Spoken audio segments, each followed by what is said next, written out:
Well, for more than a century, Marshall, Texas leaders have run the city the same way with a 100-year-old set of plans. But this November, things could change. Voters have the power to decide if they want to keep things the way they are or switch to what some people would describe as a much more modern way of getting things done.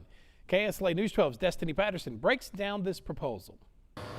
Our city charter, written in 1907, still says that police officers can ride our trolley cars for free.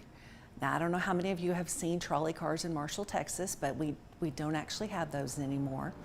Then it also does talk about, as I mentioned, the election requirements.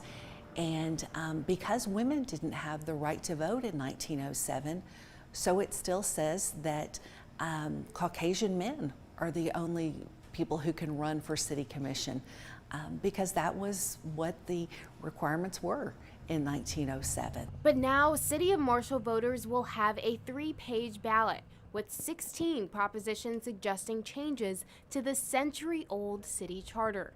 The city charter was antiquated and it made it difficult to make decisions sometimes, and it had to be updated.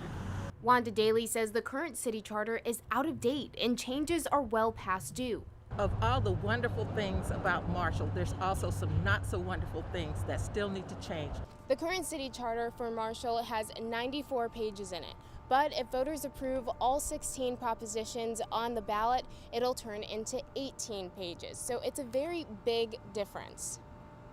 Nickerson says the proposed city charter would potentially give voters more of a say in future changes, transition the city officials from city commission to city council, and 7 of the provisions say the city would simply follow state laws. Some of the other things that should come up that our voters are taking a look at are term limits and terms for city commissioners, the recall percentages for those positions. Who knows better than the people what the people need?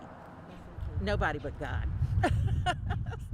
Reporting in Marshall, Texas, Destiny Patterson, KSLA News 12. And voters in Texas who want to vote early, you have until October 30th. We'll find out in 2 weeks on election night what Marshall voters decide.